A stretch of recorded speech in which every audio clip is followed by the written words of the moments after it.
Jon Jones went live on Instagram yesterday and said he was pissed off. We're assuming it's because he's not fighting on the White House card, and Alex Pereira will be fighting Ciryl Gane for the interim heavyweight title on the card instead. I'm so pissed off.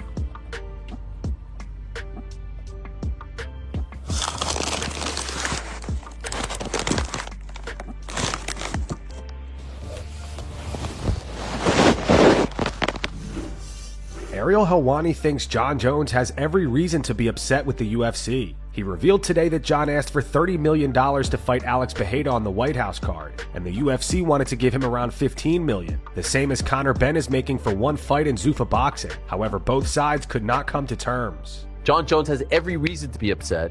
In my opinion, Jon Jones is worth $30 million. If Conor Benn, with all due respect, is getting 15 to fight Regis Prograis in a catchweight fight,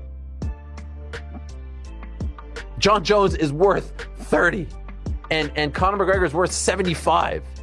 If that's the market value now, if that's the ceiling, then them dudes are worth a hell of a lot now and because of everything they did over the past 10 years or so.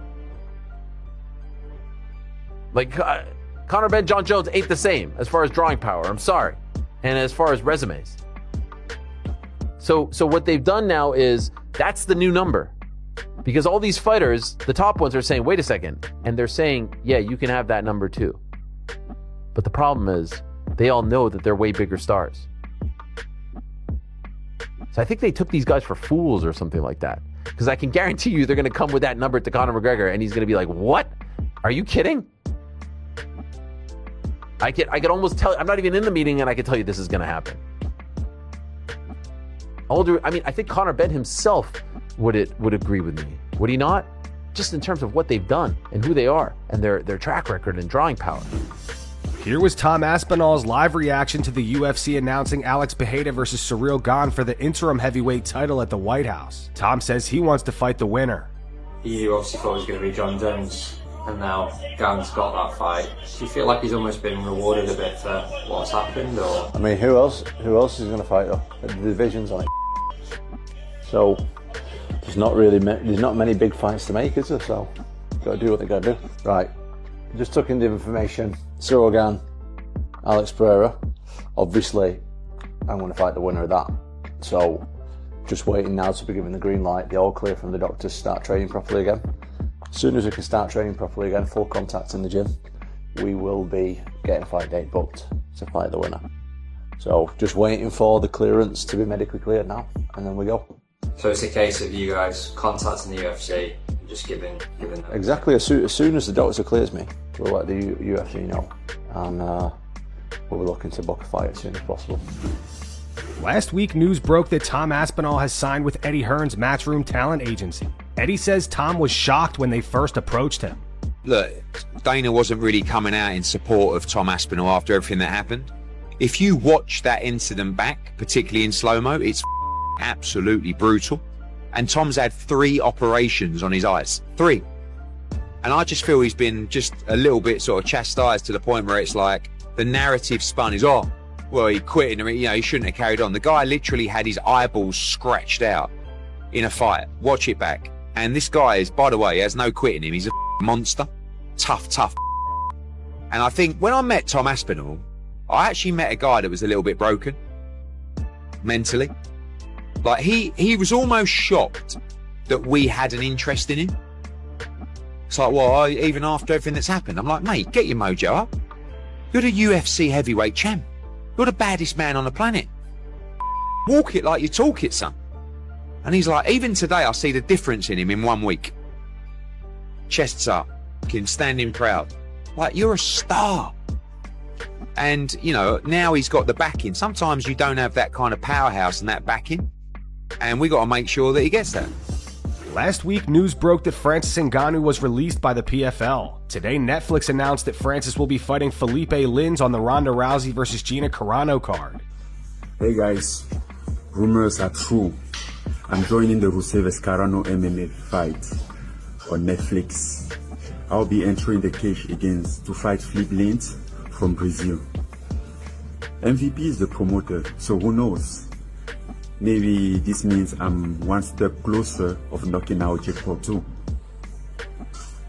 But first thing first, catch me on Saturday, May 16, on Jose Vescarano, live only on Netflix.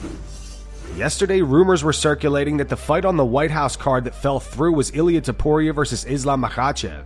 Dana White addressed those rumors last night and said it's not true. And the White House card, there's a lot of reporting out of Spain today saying that it was going to be Ilia Topuria and Islam Makhachev, and that fight fell apart on Friday. Well, Justin Gaethje also said he was told Thursday he wasn't on the card, and then on Friday he was. That is true. So what happened with Islam, I guess, because you know how fans are, a lot of them. That's not true, I said. Sure. So it was never Islam versus Ilia. Topuria, yeah. So anyone who thinks Islam ducked this fight or anything like that, it's all incorrect. Don't worry about what fights are being made. We announced which ones are made and which ones will be happening. I told you there were some weird circumstances. The reason that fight fell out, and it wasn't up on stage with Mick Hunter and Sean, it was that power slap that the fight fell apart that night. And then all the boys went back to the office and literally were there till 9 in the morning. And that's how Gaethje ended up on the card. And Topuria wasn't originally supposed to be on the card either. So he got the call too. Dana White says he'll be announcing the next 4 UFC cards sometime this week. I'm probably going to announce the next, 4 cards coming up. I'll probably announce those this week. There you go. There's some news, I guess. Yeah, we got a lot of done this week. Yeah? Yeah. It was a good week. It was a great week. Israel Adesanya is rooting for Alex Pereira to beat Ciryl Gane at the White House. Izzy thinks Alex can knock him out. They have to make do with what they have. They would have loved to have Jones on there, but I hope Alex wins. That's crazy. 3 times. Yeah. Gane's no joke, and Gane can dance around him. Gane's slick to knock him out as well, but I think Alex can knock him out too.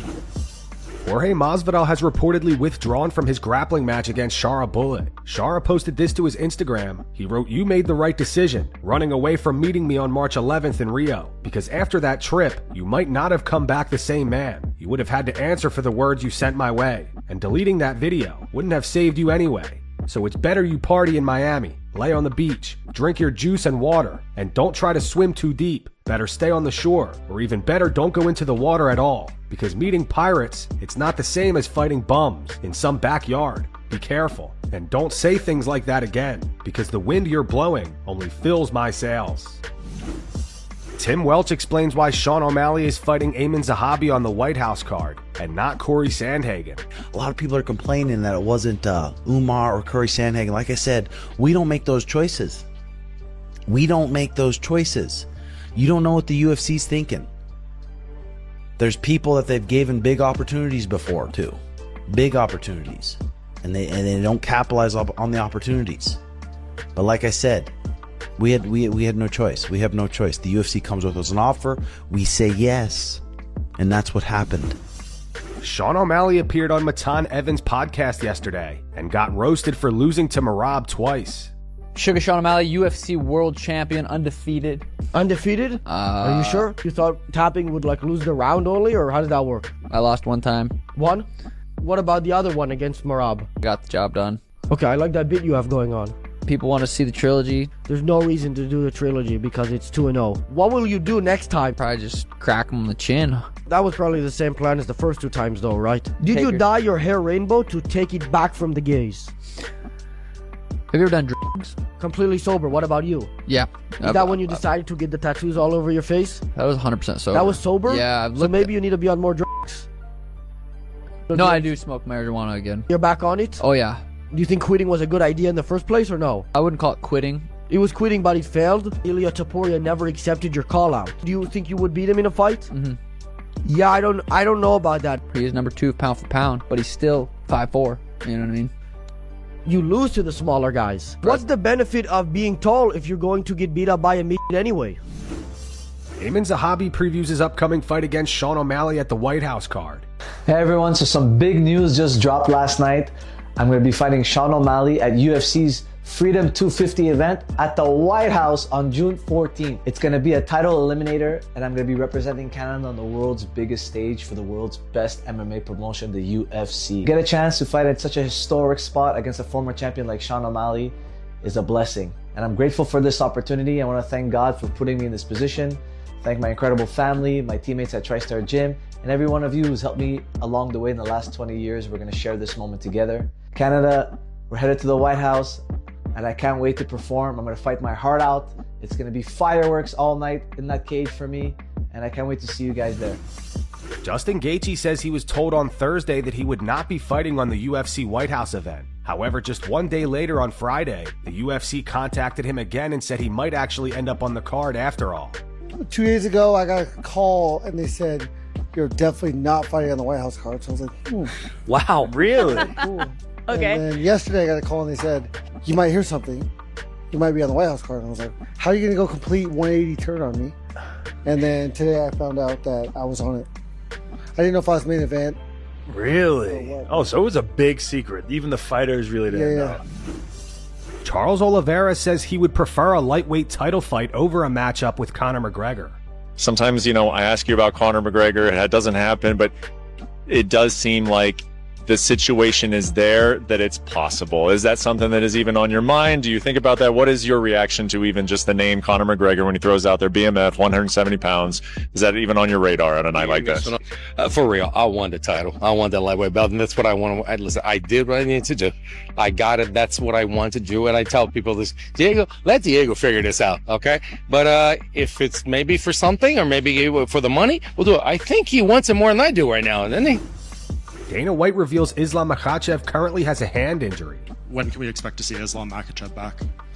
I don't know. He's got some hand issues. I know that. I don't know how serious the hand issues are or how long that will keep him out, but yeah, he's injured.